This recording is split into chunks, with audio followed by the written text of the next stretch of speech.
بتا دیا کہ شرمگاہ کو گناہ سے محفوظ کرنے کی صورت یہ ہے کہ انسان اپنی نگاہوں کی حفاظت کرے. جتنی زیادہ نگاہوں کی حفاظت ہوگی اتنی ہی زیادہ جو انسان کے دل میں برا خیال نہیں آئے گا، اور جتنے زیادہ برے خیال سے حفاظت ہوگی اتنی ہی زیادہ انسان بدکاری سے بچے گا. تو معلوم ہوا کہ بے حیائی اور برائی والے اسباب کو اختیار کرنا بھی غلط، ایسے ماحول کو اختیار کرنا بھی غلط، اور بالفرض اگر ایسے ماحول میں آپ چلے گئے تو پھر اس کی صورت صرف اور صرف یہ ہے کہ آپ اپنی نگاہوں کو بچا لیں تو اللہ جل شانہ آپ کی حفاظت کر دیں گے. اللہ جل شانہ ہم سب کو عمل کے توفیق عطا فرمائے. اللہم صلی علی سیدنا الرجیم. بسم اللہ الرحمن الرحیم.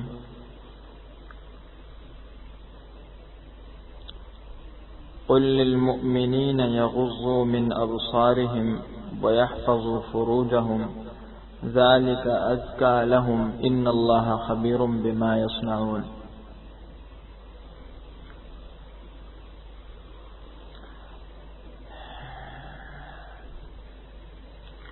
سورہ نور کا چوتھا رکوع چل رہا ہے. جیسا کہ کل عرض کیا گیا کہ سورہ نور وہ صورت ہے جس میں اسلام کے معاشرتی زندگی سے متعلق بڑی اہم تعلیمات ہیں. بالخصوص عفت و پاک دامنی سے متعلق احکام دیے گئے، کیونکہ اسلام کا نظریہ یہی ہے کہ بدکاری اور بے حیائی سے نہ صرف یہ کہ مرد اور عورت متاثر ہوتے ہیں بلکہ پورا معاشرہ اس کی مسموم اور زہریلی فضاؤں سے متاثر ہوتا ہے.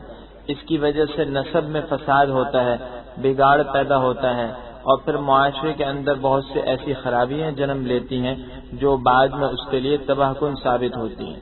چنانچہ یہ حکم دیا گیا کہ تم اپنے معاشرے کو اور اپنے گھر کو ان تعلیمات میں لے آؤ. سورہ نور میں تقریباً 14 احکام دیے گئے، جن میں سے کچھ احکام گزر چکے ہیں. تہمت سے متعلق، زنا اور بدکاری سے متعلق، کسی پر بہتان لگانے سے متعلق اور گھروں میں داخل ہونے سے متعلق آداب بیان کیے گئے.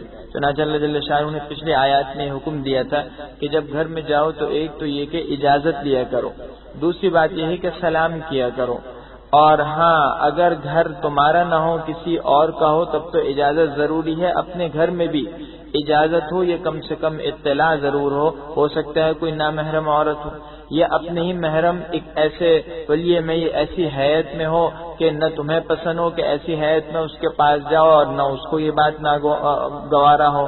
اس لیے مناسب یہ ہے کہ اطلاع ہو جانی چاہیے، اور اطلاع کے جو موجودہ زمانے میں مروجہ طریقے ہیں اس کو اختیار کر لیا جائے تو بھی کوئی حرج کی بات نہیں ہے.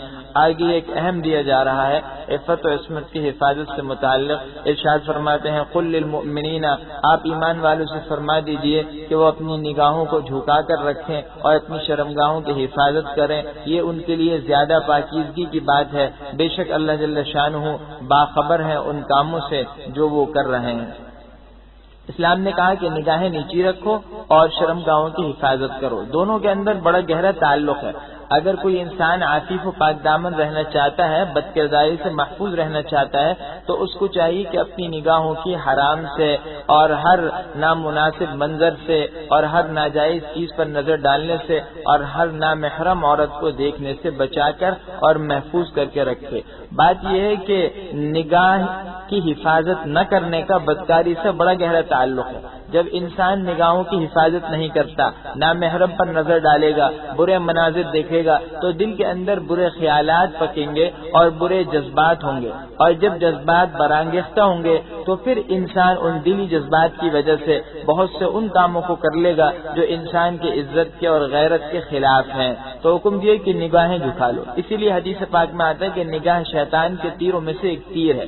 جس طرح تیر کو دشمن کے مقابلے میں لڑائی کے لیے استعمال کیا جاتا ہے، تو یہی صورت نگاہ کی ہے کہ شیطان بد نگاہی میں انسان کو ڈال کر گویا اس کو گناہ کے کاموں کی طرف اور گناہ کے دلدل میں دھسانے کی کوشش کرتا ہے.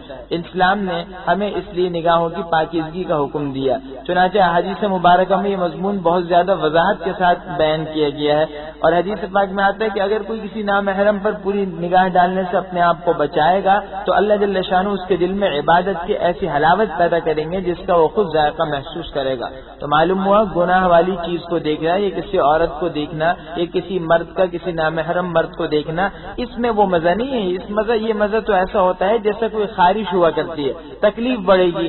دیکھنا جس کا کوئی فائدہ نہیں، فائدہ تم حاصل نہیں کر سکتے اور نہ تمہارے اندر اس کی ہمت ہے کہ بدکاری کرو، تو دیکھ دیکھ کر اپنے آپ کو اور پریشان کر رہے ہو. اس سے بہتر یہ ہے کہ اپنی نگاہوں کو بچاؤ.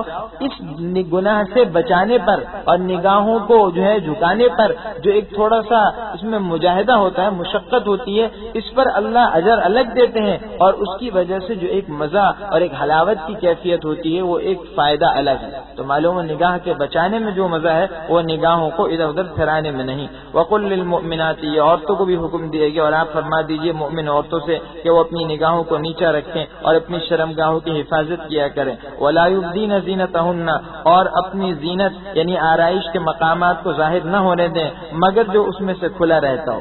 زینت کے مقامات کیا ہیں؟ زینت اور زینت کے مقام جیسے عورت جو ہے اس کی بالیاں ہوتی ہیں اور کانوں میں جو بالیاں پہنی جاتی ہیں، اسی طرح جو ہے کوئی ہار پہنا جا رہا ہے گلے میں، اسی طرح پاؤں میں پازیب ہیں، یہ ہاتھوں کے کنگن ہیں، یہ ساری کی ساری چیزیں زینت ہیں. اور زینت کے مقامات کا مطلب کیا ہے؟ یہی مقامات جو ہیں ان کو کسی نامحرم کے سامنے کھولنے کی اجازت نہیں ہے.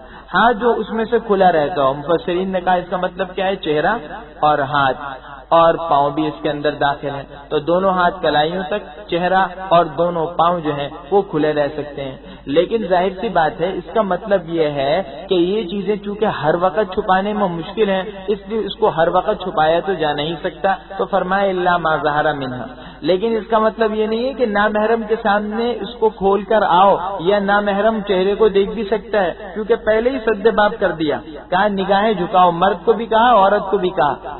اور دیکھا جائے تو عورت کے لیے مرد اور مرد کے لیے عورت میں جو حسن کا مرکز ہے وہ تو اس کا چہرہ ہی ہے. تو یہ تو عجیب و غریب بات ہوگی کہ پورے جسم کو ڈھانپ کر رکھے عورت اور اپنے چہرے کو کھول کر اور آرائش سے جو ہے سجا کر مرد کے سامنے آ جائے. اس سے تو بے حیائی کا دروازہ ہی کھلے گا. تو اس کا مطلب یہی ہوا کہ چونکہ فتنے کا خطرہ ہے، گناہ کا، اس لیے فقہا کہتے ہیں کہ عورت کے لیے واجب ہے اور اس پر ضروری ہے کہ وہ اپنے چہرے کو چھپا کر رکھے. چہرہ کھلا رکھنے کی اجازت نہیں ہے. عبداللہ بن مسعود رضی اللہ عنہ سے بھی یہ تفسیر منقول ہے. انہوں نے فرمایا ما ظہر منہا کا مطلب تو یہ ہوتا ہے جو اوپر کے کپڑے ہیں، جیسے برقع ہے، اس قسم کا اوپر کا لباس ہے. یہ کسی عورت نے برقع نہیں تو بہت بڑی سی چادر ڈھانک لی جس سے اپنا جسم چھپا لیا تو بھی درست ہے، لیکن چہرے کو کھولنے کی اجازت نہیں ہے. بالکل ظاہر بات ہے اگر عورت نے چہرہ کھولا تو اس کا مطلب ہے کہ وہ مرد کو اپنی طرف دیکھنے کی دعوت دے رہی ہے. تو ظاہر سی بات ہے مرد اگر اپنی نگاہیں نہیں جھکائے گا، اس کی نگاہیں عورت پر پڑیں گی تو گناہ تو دونوں کو ہوگا. اس لیے عورت کو اس بات پر متنبہ کیا گیا ہے کہ دیکھو ایسے مواقع زینت کو کسی اجنبی کے سامنے ظاہر مت کرو.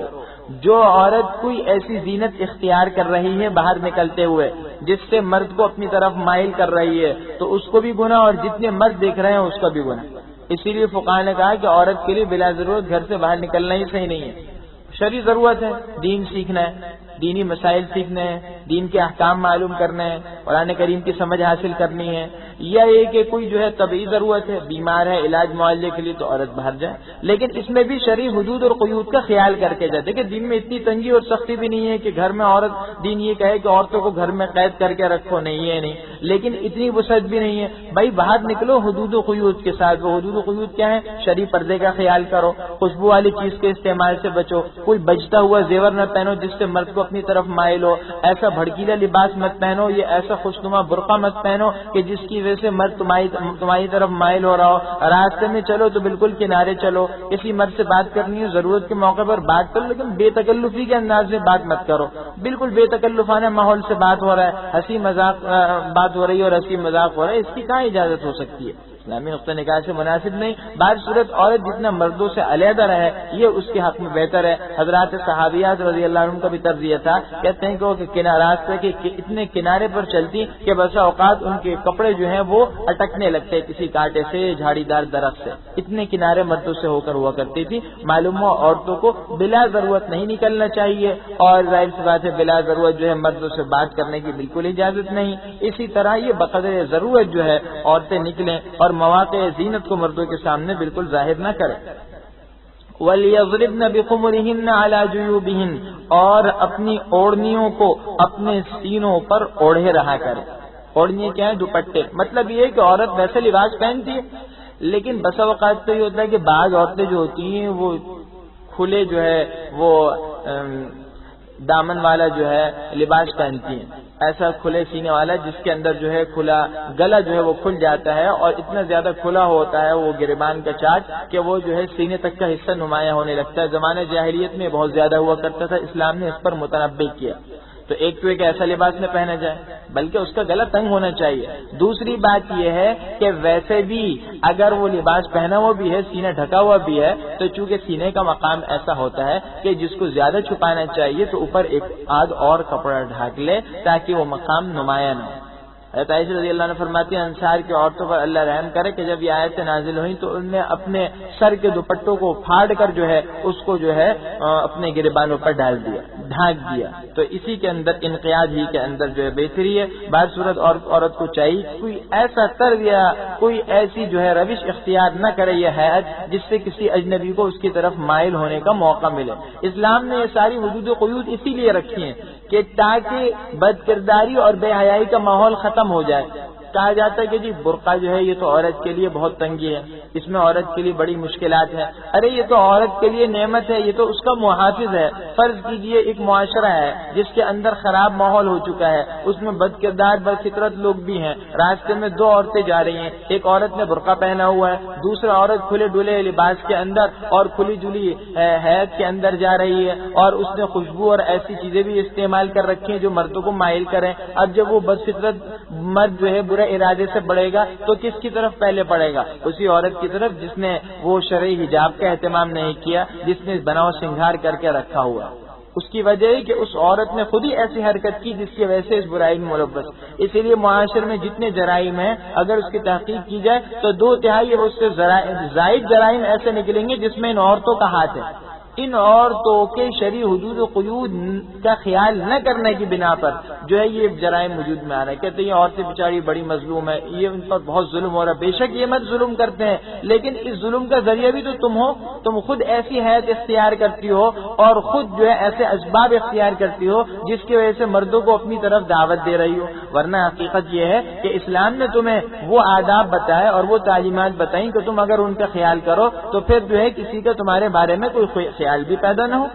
آگے ارشاد فرماتے ولا یبدین زینتہن، اور یہ عورتیں اپنے بناؤ سنگھار یعنی بناؤ سنگھار کے جو مقامات ہیں ان کو ظاہر نہ کریں مگر چند لوگوں کے حق میں ظاہر کرتی ہیں۔ وہ کون ہے؟ الا لبعولتہن، ان کے حق میں ظاہر کر سکتی ہیں ان کے سامنے، اپنے شوہروں کے سامنے یا اپنے باپ کے سامنے، اپنے والد آبا و اجداد سب اس میں آ گئے، یا اپنے خسر کے سامنے یا اپنے بیٹوں کے سامنے یا خاون کے بیٹے یعنی عورت کے سوتیلے بیٹے یا بھائی یا بھتیجے یا بھانجے یا اپنی ہی قسم کی عورتیں۔ اپنی قسم کی عورتیں کون ہیں؟ مومن عورتیں۔ فقہاء نے یہاں تک فرمایا کہ اگر کوئی کافر عورت ہے تو عورت کو اس سے پردہ کرنا ہوگا۔ اس میں عموماً جو ہے تھوڑی سی جو ہے بے احتیاطی ہو جاتی ہے، گھروں میں جو کام کاج کرنے والی عورتیں ہوتی ہیں اس کا خیال کرنا چاہیے خواتین کو کہ یہ عورتیں اگر مسلمان ہیں تب تو ٹھیک ہے، اگر یہ مسلمان نہ ہو تو ان سے بھی حتی الامکان پردے کا خیال کریں۔ بھائی بھول چوک میں انجانے میں تو کچھ نہ کچھ جسم کھل ہی جاتا ہے، بال کھل جاتے ہیں، لیکن ویسے ان کے ساتھ وہی حکم ہو رہا ہے جو کہ نبی کے ساتھ ہے کہ بالوں کو بھی ان کے سامنے ظاہر نہیں ہونے دینا۔ آگے فرماتے ہیں او ما ملکت ایمانہم، یا ان کے لونڈیوں کے سامنے، عورت جو ہے اپنی لونڈی کے سامنے ظاہر سی بات ہے جو ہے وہ کھول سکتی ہے اپنا جو ہے چہرہ وغیرہ۔ اب التابعین، یا وہ خدام غیر اولی الاربہ جو خواہش نہ رکھتے ہوں عورتوں کی، من الرجال یا تو وہ مردوں میں ہوں، اب الطفل الذین یا ان چھوٹے بچوں میں سے، الذین لم یظہروا علی عورات النساء جو ان عورتوں کی پردے کی چیزوں سے واقف نہیں ہیں، جن کو ابھی جو ہے جن کے اندر میلان پیدا نہیں ہوا، عورتوں کی حالات سے واقف نہیں ہے، عورتوں کی انہیں اشتہا نہیں۔ ولا یضربن بارجلہن، تو ان کے سوا کسی اور پر اپنے زینت و سنگار کے مقام ظاہر نہیں ہونے دے سکتے۔ ولا یضربن، اور فرمایا اور اپنے پاؤں اس طریقے سے زمین پر نہ ماریں کہ اپنی چھپی ہوئی زینت کو اور زیور کو ظاہر کریں۔ راستے میں چل رہی ہیں، برقع پہنا ہوا ہے لیکن اس طریقے سے پاؤں مار کر چل رہی ہیں۔ پرانے زمانے میں پاؤں میں پازے پہنے جاتے تھے، یا اسی طرح ہاتھوں کو یا کسی اور طریقے سے اس طریقے سے ہلا رہی ہیں، ایسا کوئی بچتا ہوا زیور پہن لیا جس سے مرد کا میلان ہو رہا ہے اس کی طرف، تو یہ مناسب نہیں ہے۔ وَتُوبُوا إِلَى اللَّهِ جَمِيعًا، اور اللہ ہی کی طرف سب توبہ کرو اے مسلمانوں تاکہ تم فلاح پا جاؤ۔ بہرحال اللہ نے ہدایات اسی لیے دی ہیں کہ تاکہ عورت محفوظ رہے، اور آج تو اس کا تجربہ ہے۔ آج تو ویسے بھی امن و امان ہی کے لحاظ سے دیکھا جائے تو عورت کے لیے مناسب یہی کہ گھر سے باہر نکلے تو بالکل بناؤ سنگار اور زیور کے بغیر نکلے۔ جو عورت زیور کے بغیر نکل رہی ہے وہ عافیت میں ہے، اور جو زیور کے ساتھ نکل رہی ہے وہ صرف اپنی خواہش تو پوری کر رہی ہے لیکن الٹا نقصان اپنا ہے۔ جو حالات ہیں وہ یہ بتاتے ہیں کہ عورتوں کو بالکل جو ہے سادہ انداز میں شرعی حدود و قیود کا خیال کر کے نکلنا چاہیے۔ وَأَنكِحُوا الْأَيَامَ مِنكُمْ، یہ اور دیگر احکام ہیں۔ فرمایا اور اپنوں میں سے بیوہ عورتوں کے نکاح کر دیا کرو اور اپنے غلاموں اور باندیوں میں سے نیک لوگوں کا۔ ایامہ غیر شادی شدہ، خواہ وہ مرد ہو غیر شادی شدہ یا وہ عورت ہو۔ اب خواہ اس عورت کے شوہر کا انتقال ہو گیا، اس کو طلاق ہو گئی، اس وجہ سے بیوہ ہو گئی، یا اس کی شادی ہی نہیں ہوئی۔ بہرحال اسلام نے کہتا ہے کہ جتنا ہو سکے کوئی مرد عورت جو بالغ ہو شادی کے بغیر نہ رہے، ان کی شادی کرا دو، اور جو غلام باندھی ہیں ان کی بھی کرا دو۔ ان یکونوا فقراء، اگر وہ فقیر ہوں گے تو اللہ ان کو اپنے فضل سے خوشحال کر دے گا، اور اللہ وسعت والے جاننے والے ہیں۔ دیکھیے اسلام کا فلسفہ یہ ہے، ایک تو مادیت کا فلسفہ ہے اور ایک اسلام کا ہے۔ مادہ پرست آدمی کیا کہے گا، نہیں جی ابھی بچہ جو ہے وہ کھانے کمانے کے قابل تو ہو جائے اور اپنے پاؤں پر مکمل کھڑا ہو جائے پھر جا کر اس کا نکاح کرو۔ اسلام کہتا ہے نہیں، روزی دینے والا اللہ ہے۔ جب بچہ بالغ ہو جائے، لڑکی بالغ ہو جائے تو بالغ ہونے کے بعد جتنی جلدی ہو سکے ان کا نکاح کرا دینا چاہیے۔ اور جہاں تک یہ فقر کا مسئلہ ہے تو ان یکونوا فقراء یغنیہم اللہ من فضلہ، چنانچہ اس سلسلے میں واقعات ہے کہ صحابی کا نکاح ہوا، وہ تنگ دست تھے تو ان کو حکم دیا کہ نکاح کا، انہوں نے نکاح کر لیا، تنگ دستی اور بڑھ گئی، کچھ نہیں ہوا، کہا دوسرا نکاح کرو، دوسرا نکاح کیا تو اور خوشحالی پیدا ہو گئی بجائے تنگ دستی کے۔ تو نکاح جو ہے وہ خوشحالی کے دروازے کھولتا ہے۔ دراصل اسلام یہ چاہتا ہے کہ بدکاری اور بے حیائی کا راستہ بند ہو، تو اب ضروری ہے کہ اس کو بند کرنے کے لیے کہ اس کا متبادل جو حلال راستہ ہے وہ سستا ہو جائے، وہ آسان ہو جائے، سہل ہو جائے۔ اس لیے کہا کہ دیکھو کوئی نکاح کے بغیر نہ رہے، جتنا ہو سکے انسان کے بس میں تو جلد از جلد نکاح کر لے، تاکہ بالغ اور بالغہ ہونے کے بعد جو دل میں جذبات و خواہشات ہیں اس کی وجہ سے انسان کسی گناہ پر آمادہ نہ ہو۔ حدیث میں آیا کہ جس کے کوئی بچہ بالغ ہو گیا اور پھر اس سے کوئی گناہ ہو گیا تو اس کا گناہ اس کے والدین پر ہوگا۔ بچے کو تو ہو گئی، والدین بھی ملوث ہیں اس گناہ میں، وہ سبب بنے نکاح میں تاخیر کرا کر۔ اس لیے معاشرے کو اگر پاکیزہ بنانا چاہتے ہو تو کوشش کرو کہ اپنی اولاد کا جو ہے جلد از جلد نکاح کرا لو۔ وَلْيَسْتَعْفِفِ الَّذِينَ، اور جن لوگوں کے اندر نکاح کی طاقت نہیں تو وہ پاک دامنی اختیار کیے رہیں یہاں تک کہ خدا ان کو اپنے فضل سے غنی کر دے۔ کوئی بالکل ہی تنگ دست قلاش ہے، اس کے پاس مہر کے بھی پیسہ نہیں ہے، اور فقیر مفلس ہونے کی وجہ سے نہ کوئی جو ہے اپنی لڑکی کو اس کے نکاح میں دینے کے قابل ہے۔ اسلام نے کہا یہ لوگ پاکیزگی اختیار کریں، اللہ غنی کرے گا اور نکاح کے اسباب دے گا، پاک دامن رہنا چاہیے۔ آگے غلاموں سے متعلق حکم ہے۔ دیکھیں لونڈی غلاموں کا تصور عرب میں پہلے بھی تھا اسلام سے پہلے، لیکن اسلام نے غلاموں تک کو حقوق دیے۔ اسلام نے کہا یہ غلام تمہاری ملکیت ضرور ہے لیکن سمجھ لینا حقیقی ملکیت اللہ کی ہے۔ فرمایا اخوانکم خوالکم، یہ تمہارے حشم و خدام جو ہیں غلام یہ تمہارے بھائی ہیں۔ جعلہم اللہ تحت ایدیکم، اللہ نے ان کو تمہارے قبضے میں دے دیا، لہذا جو کھائے تو اس میں سے اس کو کھلائے اور جو پہنو اس میں سے اس کو پہناؤ۔ اگرچہ یہ واجب نہیں ہے لیکن کم سے کم اتنا ہے کہ ان کو ان کی ضرورت کے بقدر چیزیں تو دے دو، روٹی کپڑا اور رہنے کی جگہ، یہ غلاموں کا بھی حق ہے۔ تو غلام پر ظلم نہ کیا جائے، اسلام نے کہا ان کے حقوق دو۔ ان حقوق میں سے ایک حق ہے کہ مکاتبت کا معاملہ کر سکتے ہو تو کر لو۔ مکاتبت کیا ہوتا ہے کہ بھائی غلام کو آقا کہہ دے کہ تم مجھے اتنے پیسے کما کر لا کے دے دو تو پھر تم آزاد ہو، تو ایسے غلام کو مکاتب کہتے ہیں۔ اور اگر اس نے وہ پیسے ادا کر اس سے معاہدہ کر لیا ایسا معاملہ اور وہ پیسے ادا کر کے دے دے تو پھر ایسا غلام آزاد ہو جاتا ہے۔ تو اللہ نے کہا والذین یبتغون الکتاب، اور جو تمہارے غلاموں میں سے مکاتبت چاہیں، تم سے مکاتبت کرنا چاہیں تو اگر تم ان کے اندر نیکی پاؤ تو ان سے مکاتبت کر لو، اور خدا نے تم کو جو مال بخشا ہے اس میں سے ان کو بھی دے دو۔ وَلَا تُكْرِهُ فَتَيَاتِكُمْ، عبداللہ بن ابی ایک منافق تھا، وہ یہ حرکت کیا کرتا تھا اور عرب معاشرے میں یہ عام تھی حرکت، وہ یہ کہ جو باندیاں ہوا کرتی تھی ان کے آقاؤں نے ان کے ذمے کر رکھا تھا کہ تم بھی کما کے لا کے دو۔ اب عورت کیسے کمائے؟ تو نتیجہ یہ ہو کہ وہ باندیاں برا پیشہ اختیار کیا کرتی تھی اور برا پیشہ اختیار کر کے پھر جو کمائی ہوا کرتی تھی وہ لا کر جو ہے دے دیا کرتی تھی اپنے آقا کو۔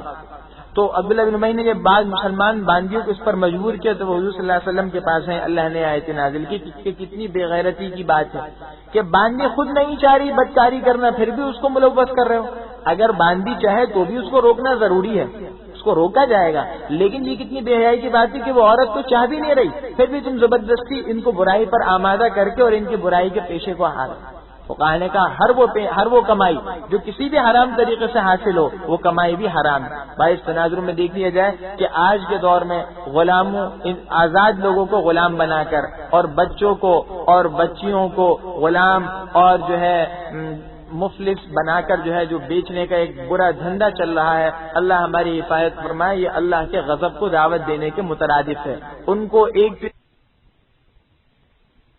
میں ان کے مقابلے میں ہوں گا اور ان میں سے ایک یہ باحرن فاکل ثمن، آزاد کو بیچ آزاد کو غلام بنا کر بیچا اور اس کے پیسے کھا رہے، تو یہ ایک الگ ظلم ہے، اور پھر ان کے خاندان والوں پر ظلم الگ، اور ان کی ساری مستقبل کی زندگی کو جو تباہ کیا جا رہا ہے اس کا ظلم الگ ہے کہ ان کو گناہ کی دلدل میں دھسا دیا گیا اور گناہ پر ان کو مجبور کیا جا رہا ہے۔ تو ہر ایسے طرز عمل سے بچو، اللہ جل شانہ ایسے تمام لوگوں سے جو ان دھندوں میں ملوث ہیں اور جو ان کے ساتھ تعاون کر رہے ہیں، ان کو کسی قسم کی سپورٹ کر رہے ہیں، اللہ ان سب سے واقف ہے، ان میں سے کوئی اللہ سے مخفی نہیں ہے۔ وَلَا تُكْرِهُ فَتَيَاتِكُمْ، اور دیکھو اگر تمہاری باندیاں پاک دامن رہنا چاہتی ہیں تو اپنی ان باندیوں کو زندگی کے فائدے حاصل کرنے کے لیے بدکاری پر مجبور مت کرنا، اور جو ان کو مجبور کرے گا تو ان بیچاریوں کے مجبور کیے جانے کے بعد خدا بخشنے والا مہربان ہے، یعنی اللہ ان کو معاف کر دے گا کیونکہ تو مجبور ہو رہی ہیں، لیکن دوسرے لوگ نہیں بخشے جائیں گے۔ وَلَقَدْ أَنزَلْنَا إِلَيْكُمْ، اور تحقیق ہم نے تمہاری طرف روشن آیتیں نازل کی ہیں، اور جو لوگ تم سے پہلے گزر چکے ہیں ان کی خبریں اور پرہیزگاروں کے لیے نصیحت اتاری ہے۔ اللہ نور السماوات والارض، اس میں اللہ کے نور کا بیان ہو گیا اور اس کی مثال ہے، اسی لیے اس کو سورۃ النور کہتے ہیں۔ یہ ایک مثال دی کہ دیکھو یہ نور کی مثال ایسی ہے کہ جیسے کہ ایک چراغ جل رہا ہے، چراغ کی روشنی ہے، چراغ بھی کس کے اندر ہے؟ ایک صاف ستھری قندیل کے اندر، موم بتی جو ہے وہ اس کے اندر ہے، لالٹین کے اندر، اور وہ جو چراغ جس لالٹین میں ہے وہ قندیل اور وہ لالٹین جو ہے ایک تاقچے میں رکھا ہوا ہے، اور اس کو جلایا کس سے گیا؟ اس کی روشنی کو شجرہ مبارکہ، وہ کیا ہے؟ زیتون کا درخت، اس کے تیل سے جلایا گیا ہے۔ تو اس کا تیل تو ویسے ہی چمکتا ہوا ہوتا ہے کہ گویا اس کے اندر اتنی چمکنے کی صلاحیت ہے کہ اگر آنکھ سے نہ جلایا جائے تو بھی روشنی پیدا کر دے، اور جب آنکھ جلائے گی تو پھر کیسی روشنی ہوگی؟ تو دیکھو ایک تاقچے میں جب رکھ دیا تو ویسے ہی تاقچہ جو کئی طرف سے گھرا ہوا ہوتا ہے، ایک طرف سے کھلا ہوتا ہے، تو روشنی جو ہے ویسے ہی ایک سمت میں رہے گی، خوب روشنی رہے گی، کھلی ہوئی جگہ پر نہیں ہے۔ دوسری بات یہ کہ شیشے کا قندیل ہے تو اس کی وجہ سے اس قندیل کی چونکہ شیشے کا ہے تو اس کی وجہ سے چمک اور بڑی ہوگی، اور اس کے اندر جو تیل ہے وہ بھی زیتون کا استعمال ہو رہا ہے، مزید روشنی۔ تو نور علی نور، یہ نور ہے مومن کے ایمان کی۔ ہر مومن کے دل میں اللہ نے جو حق کا اور ایمان کا نور رکھا ہے، یہ اس کی مثال ہے کہ مومن کے پاس اگر علم نہ آئے، ہدایت نہ آئے تو وہ پہلے سے تیار رہتا ہے، پہلے سے گویا کمر بستہ ہے اس ہدایت کو اور علم کو حاصل کرنے کے لیے، اور جیسے ہی وہ علم و ہدایت آ گیا تو پھر تو کیا ہوگا؟ فوراً کا فوراً جو ہے وہ عمل کے لیے تیار ہو جائے گا، وہ عمل کے لیے بھی تیار ہو جائے گا، اور فوراً جو اللہ جل شانہ اس کو عمل کی توفیق دے دیں گے، ہدایت دے دیں گے۔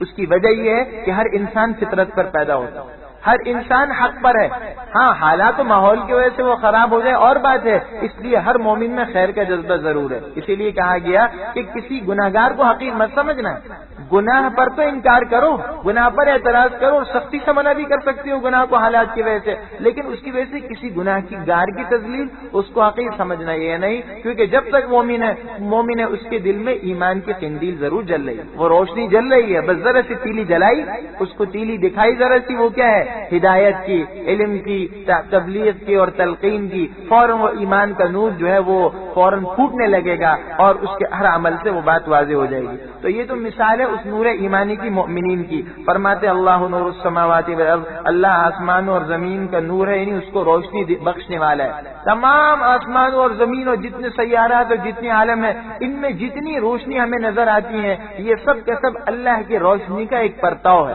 ایک ذرہ ہے۔ مثل نور ہی، اس کے نور کی مثال ایسی ہے جیسا کہ ایک تاقچہ ہے جس میں جو ہے وہ چراغ ہے، اور چراغ ایک قندیل کے اندر ہے، الزجاجہ، اور وہ قندیل جو ہے وہ اتنی صاف شفاف ہے کأنہا کوکب دری، گویا کہ ایک موتی کا سا چمکتا ہوا تارا ہے، یوقد، وہ کس سے جل رہا ہے؟ وہ چراغ کون سے تیل سے جل رہا ہے؟ وہ جل رہا ہے ایک بابرکت درخت سے، ایک مبارک درخت کا تیل اس میں ڈالا گیا، وہ کیا ہے؟ زیتون ہے، یعنی زیتون کے درخت کا تیل، لا شرقیہ، جو نہ مشرق کی طرف ہے نہ مغرب کی طرف، نہ بالکل مشرق کی طرف ہے نہ بالکل مغرب کی طرف ہے، باہر سورج جو ہے نہ اس کو مکمل دھوپ آتی ہے ایسی کہ اس کی جو ہے روشنی ختم ہو جائے، ایسی بات نہیں ہے، وہ بالکل جو ہے ہموار سمت میں ہے، یکاد زیتھا یوزی، قریب ہے کہ اس کا تیل جل پڑے، خواہ اسے ابھی آگ بھی نہ چھوئے، آگ نہ چھوئی، اس کے باوجود اس کا تیل جلنے کے لیے تیار ہے، نور علی نور،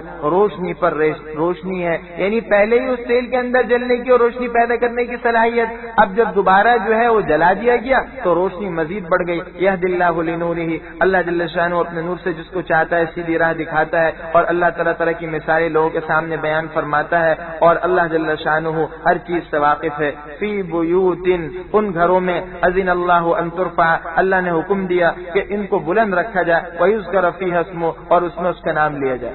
یہ جو نور والے یہ کہاں ہوتے ہیں؟ ان گھروں میں ہوتے ہیں، ایمان والے جو عبادت کرتے ہیں، نماز پڑھتے ہیں، تو یہ اللہ کے گھروں میں ہوتے ہیں، یہاں یہ نور ملے گا اور یہ نور والے ملیں گے۔ اور یہ کیا ہے؟ اس گھر یعنی اللہ کی جو مسجد ہے جس کو اللہ کا گھر کہا گیا، اس کے بارے میں ایک حکم یہ دیا کہ اس کو بلند کیا جائے، یعنی اس کی تعظیم کی جائے۔ مسجد کی رفعت و تعظیم یہ ہر مسلمان پر واجب ہے، چنانچہ فقہاء نے اس کے تقریباً 15 آداب مسجد کے لکھے ہیں، بلکہ بعض حضرات نے، مفتی شفیع صاحب رحمہ اللہ کا بھی رسالہ ہے آداب المساجد، حضرت نے اس میں مساجد کے سارے آداب جمع کر دیے۔ آج مسجد جس کے بارے میں حدیث میں آتا ہے کہ احب البلاد الی اللہ مساجدها وابغض البلاد الی اللہ اسواقها، بدترین جگہ اللہ کی بازار ہے اور سب سے محبوب ترین جگہیں زمین میں کیا ہے؟ وہ مسجد ہیں۔ آج مسجد کی جو بے حرمتی ہو رہی ہے وہ ہر مسلمان جانتا ہے، مسجد میں ہر ایسا کام کر لیا جاتا ہے جس سے مسجد کا تقدس پامال ہو رہا ہے، حالانکہ ایک مسلمان کے ذمہ ہے کہ اللہ کا گھر سمجھتے ہوئے اور اس کو شاعر اللہ سمجھتے ہوئے اس کی تعظیم کرے۔ وَيُسَبِّحُ لَهُ فِيهَا، ان گھروں میں اللہ کی پاکیزگی بیان کرتے ہیں، بالغدو والآصال، صبح و شام۔ کون لوگ؟ رجال، ایسے مرد اور ایسے لوگ جن کو نہ تجارت اور نہ کوئی خرید و فروخت اللہ کے ذکر سے اور نماز کی پابندی سے اور زکوٰۃ کی ادائیگی سے غافل نہیں کرتی۔ دیکھیے یہ وہ اللہ کے نیک بندے ہیں، یہ نہیں کہا کہ اللہ کے نیک بندے وہ ہیں جو صرف اور صرف مسجد میں رہتے ہیں، جنہیں دنیا کے کسی کام کا ہوش نہیں ہوتا، نہیں، وہ تجارت بھی کرتے ہیں، خرید و فروخت بھی کرتے ہیں، تو یہ دنیا کے سارے کام کرتے ہیں، لیکن ان کی شان یہ ہے کہ یہ تمام دنیاوی دھندے انہیں اللہ کے ذکر سے اور حقوق و واجبات کی ادائیگی سے روکتے نہیں ہیں۔ اللہ کا ذکر بہر صورت ان کے دل میں اور اللہ کے حقوق و واجبات کی ادائیگی ان کے دل میں مقدم ہوتی ہے۔ بالفرض اگر تجارت میں خرید و فروخت کے وقت میں کوئی ایسا مرحلہ آ گیا کہ اللہ کا منادی بلا رہا ہے تو فوراً کے فوراً کھڑے ہو جاتے ہیں۔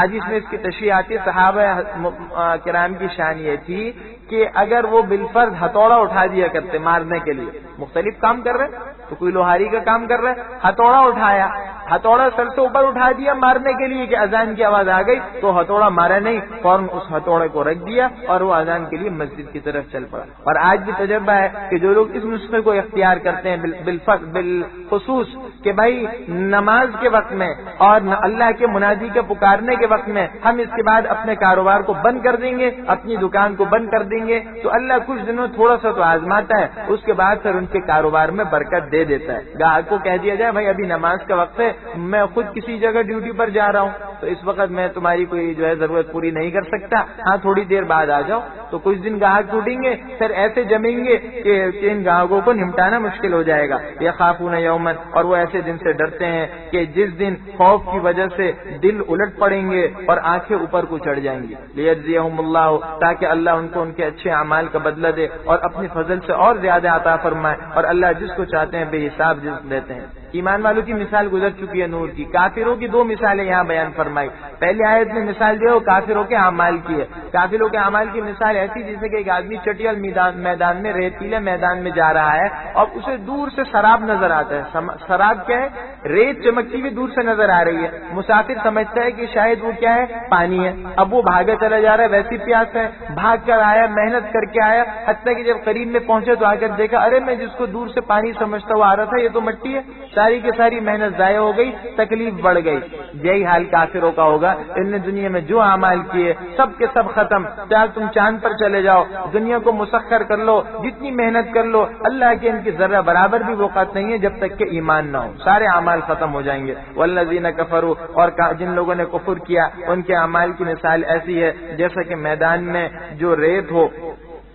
ایک ریت ہے بقیعۃ، کسی چٹیل میدان میں، یحسبہ الظمآن ماء، پیاسا اس کو پانی سمجھ رہا ہے، یہاں تک کہ جب وہ اس کے پاس پہنچتا ہے تو وہ اسے کچھ بھی نہیں پائے اور وہ اپنے پاس اللہ ہی کو محسوس کرے، اللہ ہی کو دیکھیں، یقین ہو جائے اب تو اللہ کا فیصلہ آنے والا ہے. فوفاہ حسابا، تو وہ اللہ اس کو پورا حساب چکا دے اور اللہ جلد حساب کرنے والا ہے. یہ دوسری مثال دی جا رہی ہے. یہ منافقوں کی مثال ہے. پہلے تو وہ لوگ تھے جنہوں نے کوئی نیک کام کیے تھے لیکن ان کے نیک کام ختم ایمان نہ ہونے کی وجہ سے. یہ دوسرے لوگ ہیں منافق، انہوں نے کوئی نیک کام ہی نہیں کیا. تو ان کی مثال ایسی فرمایا جیسے کہ ایک سمندر ہے، ایک آدمی سمندر میں ڈوب گیا، اوپر سمندر کی موج اور لہر، اس سے اوپر چونکہ سمندر تو غیانی پر ہے تو ایک اور لہر، اس سے اوپر گہرے بادل، پھر رات کی تاریکی الگ. تو یہ تاریکی در تاریکی ہے. ایسی تاریکی میں تو فرمایا اس کو اپنا ہاتھ بھی نظر نہیں آ رہا. ایسا آدمی اس اندھیرے میں اور اس پریشان کن حالت میں اپنے آپ کو کہاں بچا سکتا ہے؟ بالکل یہی مثال ہے کہ یہ کافر تاریکی در تاریکی میں، کفر کی تاریکی الگ ہے، شرک کی تاریکی الگ، شک کی تاریکی الگ، اخلاق کی بگاڑ کی تاریکی الگ، فتنہ و فساد کی تاریکی الگ. بعض صورت یہ اتنے پریشانی میں، اتنے شکوک و شبہات میں ہے کہ ان کے لیے ہدایت کا کوئی راستہ نہیں ہے، ہلاکت کے اندر جو ہے پڑے ہوئے ہیں. او کا ظلمات، تو یہ لوگ ان اندھیروں کی وجہ سے بالکل کامیابی کی راہ پر نہیں اور کامیابی کی کوئی امید نہیں، جس طرح اس ڈوبنے والے شخص کے بچنے کی کوئی امید نہیں ہے. فرمایا یہ ان کے اعمال کی مثال ایسی ہے جیسا کہ ایک گہرے سمندر کے اندر اندھیرے ہوں اور اس کے اوپر موج چلی آ رہی ہو. اور پھر فرمایا کہ من فوقہ موجن، اس کے اوپر ایک اور لہر ہو. اور پھر فرمایا من فوقہ سحاب، اس کے اوپر بادل ہو. ظلمات بعضها فوق بعض، غرض اندھیرے ہیں جو ایک دوسرے کے اوپر ہیں. اذا اخرج یدہ، اور اس کا حال یہ ہے کہ اگر جو ہے یہ اپنا ہاتھ نکالے تو اس کو ہاتھ بھی نہ سجھائی دے، یعنی ہاتھ کو بھی نہ دیکھ سکے. اور اللہ جس کو روشنی نہ دے تو اس کو کہیں بھی روشنی نہیں مل سکتی. یہی حال ان لوگوں کا بھی ہے. قرآن کریم نے ایسی منظر کشی کی ہے کہ اگر انسان غور کرے تو حقیقت یہ ہے کہ قرآن کریم کا اعجاز سمجھ میں آتا ہے. چنانچہ بعض لوگ ایسے ہیں جو صرف اسی آیت کو دیکھ کر اسلام لے آئے کہ ایسی منظر کشی اور سمندر کے حال کا اس طریقے سے نظارہ کھینچنا، یہ تو واقعی وہی ذات ہو سکتی ہے جو ہر چیز سے باخبر اور ہر چیز کے خالق ہے.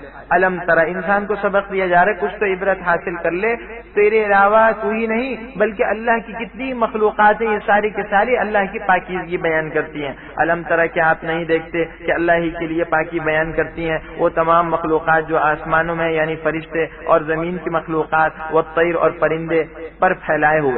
کلن، ہر ایک کو اپنی نماز اور ہر ایک کو اپنی تسبیح کا طریقہ خوب معلوم ہے. ہر ایک کوئی کسی نہ کسی طریقے سے اللہ کی عبادت میں مشغول ہے اور اللہ جل شانہ باخبر ہے، جاننے والا ہے ان کاموں کو جو وہ کرتے ہیں. وللہ، اور اللہ ہی کے لیے زمین و آسمانوں اور زمین کی بادشاہی ہے اور اللہ ہی کی طرف لوٹ کر جانا ہے. علم ترى، اللہ کی قدرت کی ایک اور نشانی، کیا آپ نہیں دیکھتے کہ اللہ جل شانہ بادلوں کو چلاتے ہیں، پھر ان کو آپس میں جوڑتے ہیں، پھر ان کو تہبتیں کر دیتے ہیں، پر تم دیکھتے ہو کہ بادل سے بارش نکلتی ہے، اس کے بالکل درمیان سے نکل کر اترتی ہے.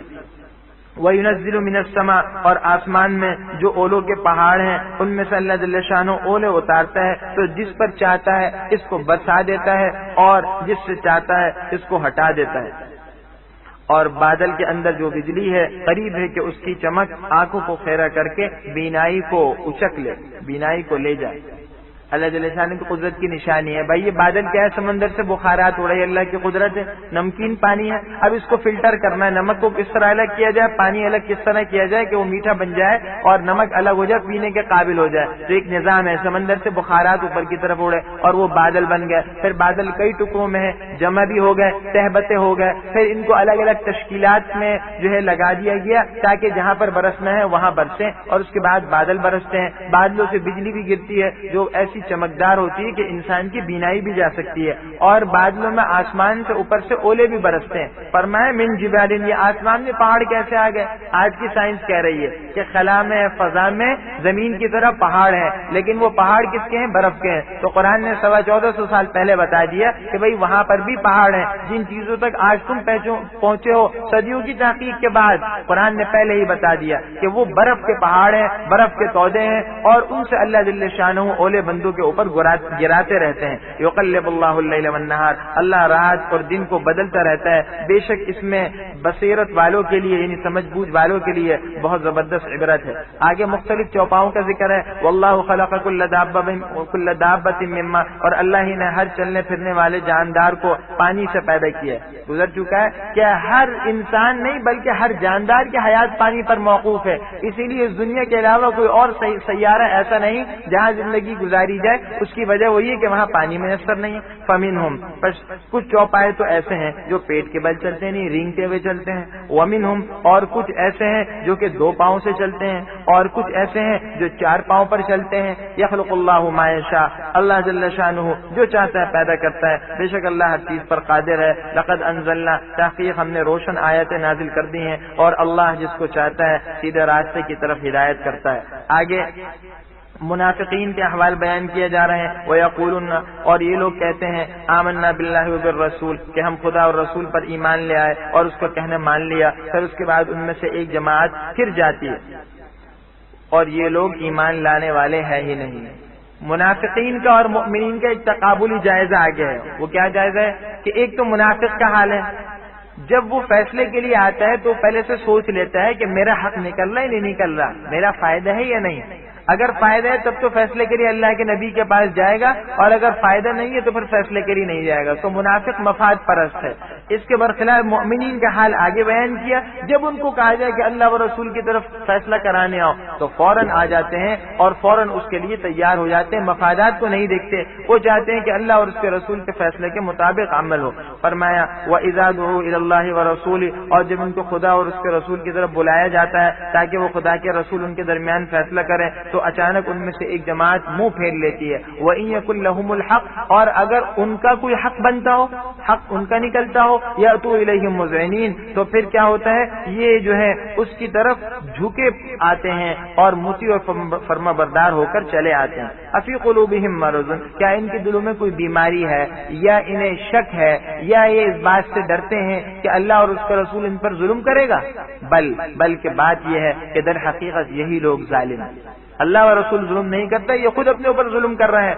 انما کان قول المؤمنین، اور ان کے مقابلے میں ایمان والوں کا حال یہ ہے کہ مومنوں کا کہنا تو یہ ہوتا ہے کہ اذا دعوا الی اللہ ورسولہ، جب ان کو اللہ و رسول کی طرف بلایا جائے تاکہ وہ ان کے درمیان فیصلہ کریں کہ وہ یہ کہیں سمعنا واطعنا، ہم نے سن لیا اور مان لیا. اور اللہ فرماتے ہیں یہی لوگ کامیاب ہیں. اور جو آدمی اللہ سے اور اس کے رسول اللہ اور اس کے رسول کی فرما برداری کرے گا اور اللہ سے ڈرے گا اور اس کے عذاب سے بچتا رہے گا، اس کی فرمانی سے بچتا رہے گا، تو یہی لوگ کامیاب ہیں. وَأَقْسَمُوا بِاللَّهِ، اور یہ منافقین اللہ کی سخت قسمیں کھاتے ہیں کہ اگر آپ ان کو حکم کریں تو وہ ضرور گھروں سے نکل پڑیں گے، ضرور گھروں سے نکل پڑیں گے اور نکل کھڑے ہوں گے کس لیے؟ جہاد کرنے کے لیے.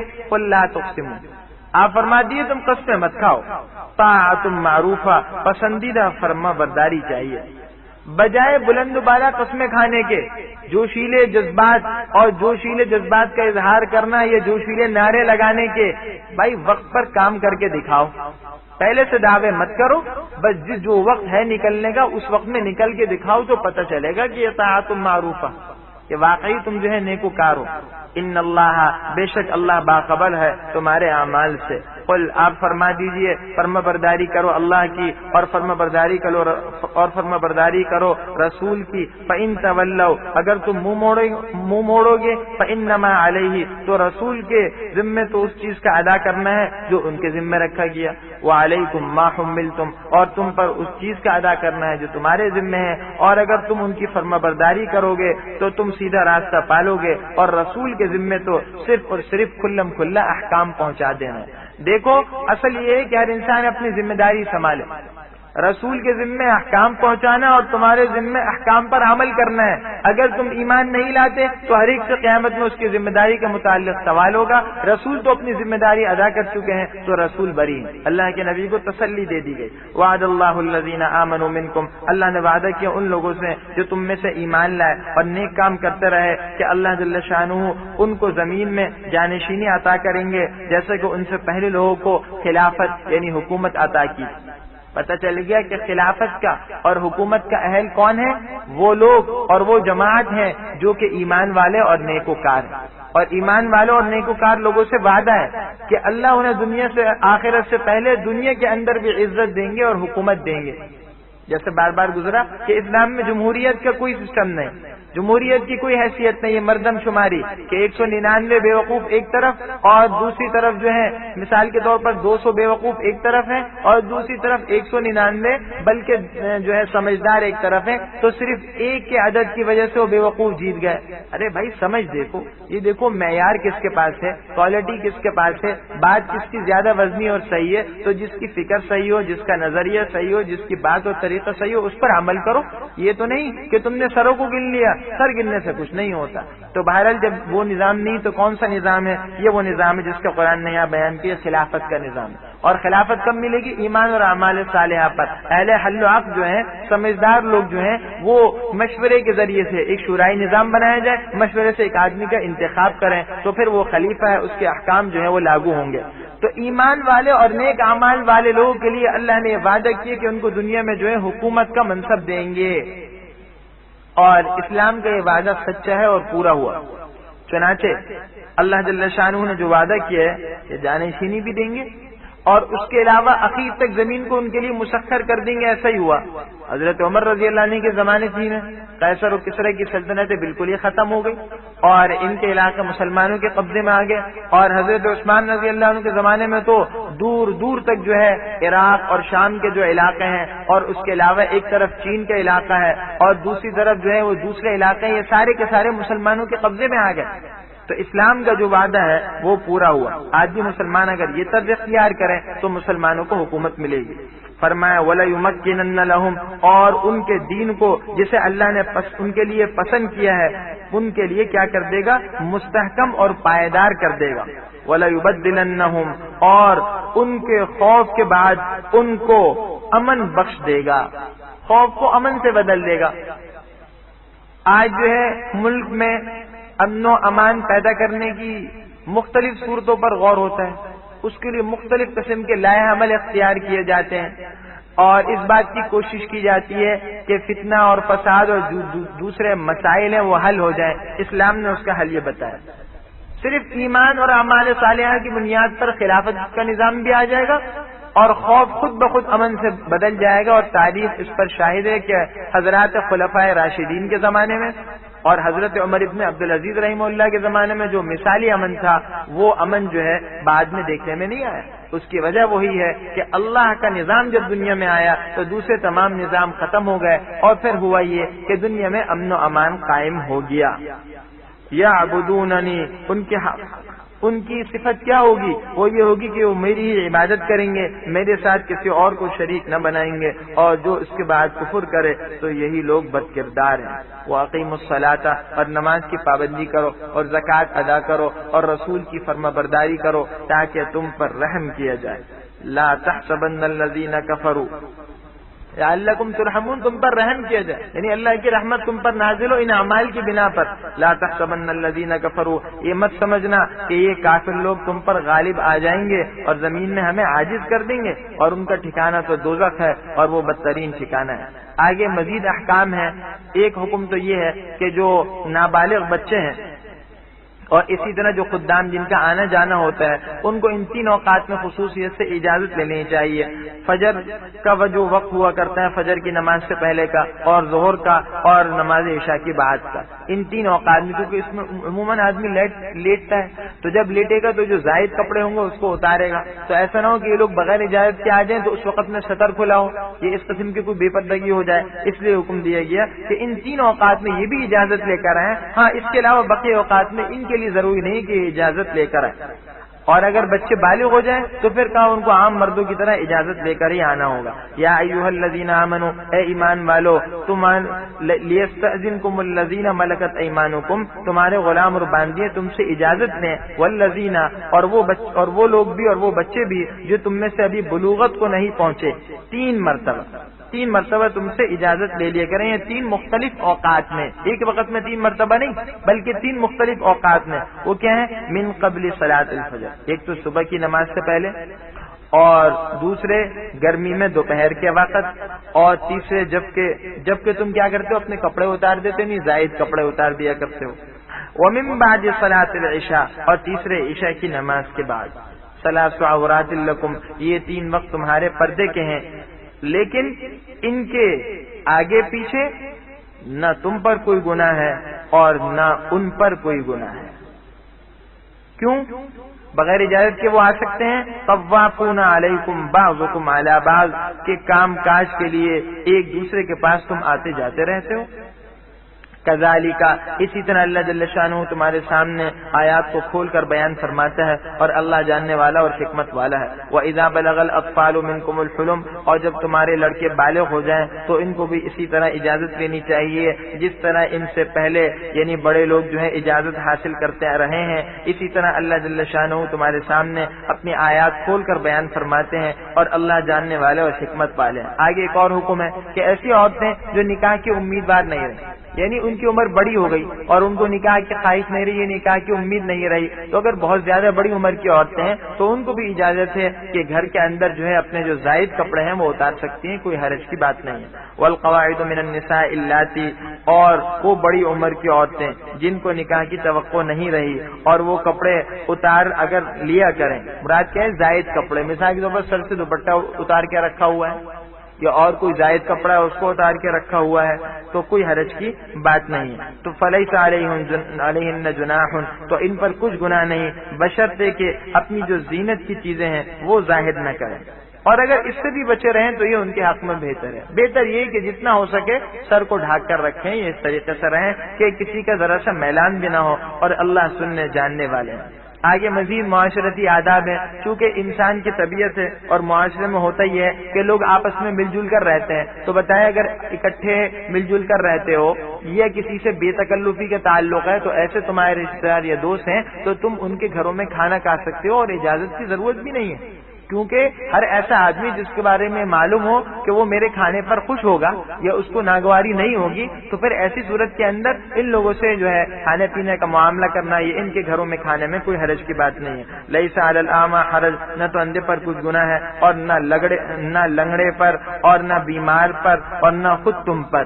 کس بات کا گناہ؟ ان تاکلوا، کہ تم اپنے گھروں سے کھاؤ یا اپنے باپوں کے گھر سے یعنی ماں باپ کے گھر سے، او بیوت امہاتکم، یا اپنی ماؤں کے گھر سے یا اپنے بھائیوں کے گھروں سے یا اپنی بہنوں کے گھروں سے یا اپنے چچاؤں کے گھروں سے یا اپنی پھپھیوں کے گھروں سے یا اپنے ماموں کے گھروں سے یا اپنی خالاؤں کے گھروں سے یا اس گھر سے جس کی کنجیاں تمہارے ہاتھ میں ہوں، او صدیقکم، یا اپنے دوستوں کے گھروں سے. لیس علیکم، تم پر کوئی گناہ نہیں کہ تم اکٹھے مل کر کھاؤ یا الگ الگ کھاؤ، کوئی حرج کی بات نہیں. فَإِذَا دَخَلْتُمْ بُيُوتًا، اور جب گھروں میں آیا جایا کرو تو پھر اپنے اوپر یعنی اپنے گھر والوں کو سلام کیا کرو، اللہ کی طرف سے بابرکت اور پاکیزہ تحفہ ہے. اسی طرح اللہ تمہارے سامنے آیات کو واضح فرماتے ہیں تاکہ تم سمجھ جاؤ. یہ ایک اہم حکم ہے کہ جب گھر میں جاؤ تو سلام کر کے داخل ہو. گھر والوں کو دعا بھی ہو رہی ہے اور سلامتی کے جذبات کا اظہار بھی ہو رہا ہے. اور بچوں کو بھی اہتمام کرایا جائے کہ بھائی جب کوئی گھر میں آئے تو تم خود اس کو سلام کرو. تو ایک ایسا ماحول ہو کہ آدمی خود گھر میں جا رہا ہے تو پہلے سلام کر رہا ہے، بالفرض اگر وہ سلام نہیں کر سکا تو دوسرے پہلے سے سلام اس کو کر رہے ہیں، تاکہ جو ایک باہر کے ماحول کے اثرات ہیں اس سے ہٹ کر تم پتہ چلے کہ گھر میں تم جو ہے بالکل خوش دلی کے ساتھ اور فراخ دلی سے اور اچھی طبیعت کے ساتھ جا رہے اور تمہارے دل میں گھر والوں کے لیے اچھے جذبات ہیں. اس کا فائدہ کیا ہوگا کہ گھر میں امن و سلامتی کا ماحول پیدا ہو جائے گا، گھر میں بہت سے جو ہے وہ خوبیاں آ جائیں گی اور گھر کے اندر بہت سی اچھائیوں والا ماحول آ جائے گا. انما المؤمنون الذين آمنوا بالله ورسوله، بے شک ایمان والے تو وہی ہیں جو اللہ اور اس کے رسول پر ایمان لائے. واذا كانوا معه، اور جب وہ ان کے ساتھ کسی ایسے کام کے لیے جو جمع ہو کر کرنے کا ہو جمع ہو تو پھر ان سے اجازت لیے بغیر نہیں جاتے. ان الذين يستأذنونك، بے شک جو لوگ آپ سے اجازت لیتے ہیں یہی وہ لوگ ہیں جو اللہ و رسول پر ایمان رکھتے ہیں. فإذا استأذنوك، بس اگر یہ لوگ اپنے بعض کاموں کے لیے آپ سے اجازت لیں تو آپ ان میں سے جس کو چاہے اجازت دیں اور اللہ سے ان کے لیے بخشش طلب فرمائیے، بے شک اللہ بخشنے والے مہربان ہے. یہ ایک اہم حکم ہے کہ جب کوئی اجتماعی کام ہو، مثال کے طور پر کوئی مشورہ ہے، یہ کوئی اور ایسا کام ہے جس کے اندر کئی لوگوں نے مل کر سوچنا ہے یا عملی طور پر حصہ لینا ہے، ایسی صورت میں ایسی محفل میں بغیر اجازت کے نہیں جانا چاہیے. ہو سکتا ہے ابھی وہ کام چل رہا ہے تو لہٰذا آپ جائیں تو مطلع کر کے جائیں تاکہ دوسرے لوگوں کو اچانک پریشانی نہ ہو، آپ کو تلاش نہ کرنا پڑے. لا تجعلوا دعاء الرسول بینکم، ایک اور ادب سکھایا کہ بھائی نبی ہے تو انسان لیکن یہ عام انسانوں کی طرح نہیں ہے، لیکن نبی کو لہٰذا نبی کو اس انداز میں مت پکارنا اس طرح آپس میں ایک دوسرے کو جو ہے بے تکلفی میں پکار لیتے ہو. مختلف قسم کے بے تکلفانہ نام بھی رکھے ہیں یا اگر نام نہیں رکھے تو اس کے نام سے بھی اس کو پکار رہے ہو، ایسا نہیں. نبی کی شان تو بہت اونچی ہے، لہٰذا نبی کو ادب و احترام کے جذبات سے پکارو. لا تجعلوا دعاء الرسول بینکم، اے مومنو اللہ کے نبی کو بلانے کو ایسا خیال نہ کرنا جیسے تم آپس میں ایک دوسرے کو بلاتے ہو. قد یعلم اللہ الذین یتسللون منکم، تحقیق اللہ جانتے ہیں ان لوگوں کو جو تم میں سے چپکے سے نکل جاتے ہیں آنکھ بچا کر. فَلْيَحْذَرِ الَّذِينَ يُخَالِفُونَ، پس ڈریں وہ لوگ جو کہ اللہ کے حکم کی اور اس کے نبی کے حکم کی مخالفت کرتے ہیں اس بات سے کہ ان پر کوئی فتنہ یعنی عذاب آ جائے یا کوئی دردناک عذاب نازل ہو جائے. فتنہ یعنی دنیا میں کوئی مصیبت آ جائے یا اللہ کی طرف سے کوئی بڑا عذاب آ جائے. الا ان للہ ما فی السماوات والارض، خبردار سن لو جو کچھ آسمان اور زمین میں ہے وہ سب کا سب اللہ ہی کا ہے. اللہ جانتا ہے اس حال کو جس پر تم ہو اور جس دن کے وہ اس کی طرف لوٹائے جائیں گے تو اللہ جل شانہ ان کو باخبر کر دیں گے ان اعمال کے بارے میں جو وہ کرتے تھے، اور اللہ جل شانہ ہر چیز کو جاننے والے ہیں. سورہ فرقان اب شروع ہو رہی ہے، مکی سورت ہے اور اس سورہ فرقان کے اندر 77 آیات اور 6 رکوع ہیں. فرقان اس قرآن کریم کا ایک نام ہے اور اس سورت کی ابتدائی میں اللہ نے اس کا جو ہے وہ ذکر فرمایا ہے. مشرکین کے جو مختلف طرح کے اعتراضات تھے یا خیالات تھے حضور صلی اللہ علیہ وسلم کے بارے میں ان کا ذکر فرمایا اور اس کے بعد ان کا جواب دیا. قیامت کے دن کی منظر کشی کی ہے اس سورت کے اندر اور اخیر سورت میں اللہ جل شانہ کی قدرتوں کو مختلف انداز سے ذکر کرنے کے بعد یہ بتایا ہے کہ اللہ کے نیک بندے کون ہوتے ہیں اور نیک بندوں کی کیا صفات ہیں. فرمایا بسم اللہ الرحمن الرحیم تبارک الذی نزل الفرقان علی عبدہ لیکون للعالمین نذیرا، بابرکت ہے وہ ذات جس نے اپنے بندے پر فرقان یعنی قرآن کریم کو اتارا تاکہ وہ تمام جہان والوں کے لیے ڈرانے والا بن جائے. قرآن کے ایک نام فرقان ہے، کیوں اس نے دودھ کا دودھ اور پانی کا پانی الگ کر کے رکھ دیا، بتا دیا یہ راستہ حق ہے یہ راستہ باطل ہے، یہ طریقہ اور راستہ جنت کی طرف جا رہا ہے اور یہ طریقہ اور یہ طرز عمل انسان کو دوزخ کی طرف لے جاتا ہے. تو اب انسان کے سامنے کوئی چیز جو ہے وہ مشتبہ نہیں رہی، کوئی شک اور شبہ کی گنجائش نہیں رہی. اب بھی اگر کوئی ایمان نہ لائے تو یہ اس کا اپنا قصور ہے.